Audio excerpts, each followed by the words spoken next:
Should local minimum wage in Summit County go up? Now is the time for you to weigh in. Phil Lindeman, Krystal, 93 News. First, a Jackknifed semi closed both sides of I-70 around 11 this morning when the truck cab wound up perched on a Jersey barrier between the east and westbound lanes. Vail Pass reopened around 1 p.m. There were no injuries. Aside from that, no major road issues through the day.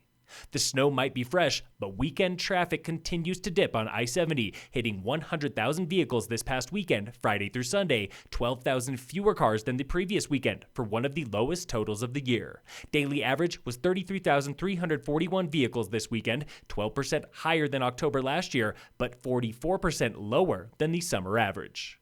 Speaking of summer, I-70 weekend traffic was breaking records this year. 2.17 million cars passed through both sides of the Eisenhower Tunnel, Fridays through Sundays, Memorial Day through Labor Day. That's more than the populations of 14 U.S. states on the road, good for the busiest summer ever on the mountain corridor. Average daily traffic for those 15 weekends was 48,124 vehicles, 4,000 more than the previous record high from July 2018, and 7,500 more than daily averages last summer.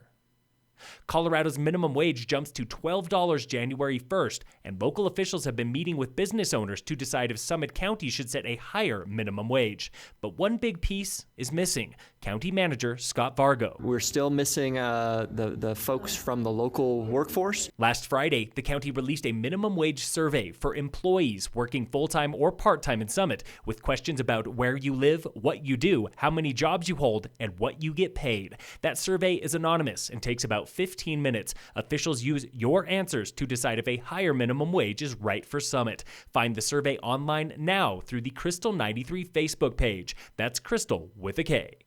Two county tax questions on this year's ballot read differently on the surface, beginning with Measure 1A, generating $3.86 million next year through new tobacco and nicotine taxes. Measure 1B collects a quarter of that, $950,000, through a mill levy extension for open space, recreation, and wildfire programs.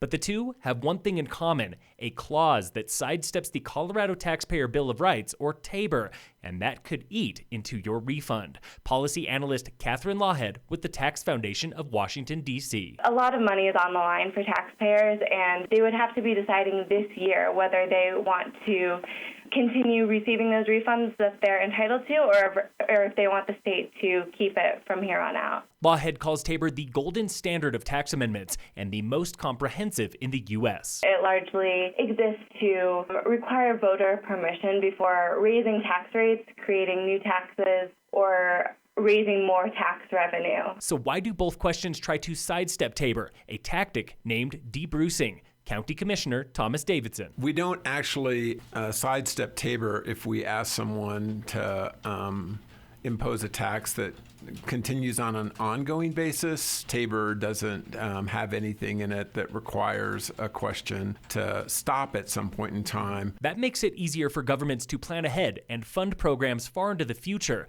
But Lawhead has a warning. If policymakers and the legislature wanted to revise that language and reappropriate that money for other purposes, they certainly could do that, and they wouldn't have to go back to voters. A statewide measure, Proposition CC, asks voters to do the same so the state can capture and keep $652 million in excess tax revenue through 2022. A no vote on CC means you get a refund up to $90. A yes vote sends excess revenue to road and education funding. In sports, the Nuggets play the Kings tonight at 8 p.m. The Avalanche are off until Wednesday. And in local sports, brought to you by Wilderness Sports in Dillon, the Summit High boys soccer season ended Saturday with a road loss to Rifle, 5-1. Volleyball beat Rifle at home in 4 sets. Also Saturday, the boys cross-country team tied Battle Mountain for 7th at the state meet in Colorado Springs, led by Jeremiah Vail in 13th overall. Senior Grace Stayberg finished 19th as the only Summit girl at state. All preps teams are off today. Back tomorrow for volleyball. Phil Lindeman, Krystal, 93 News.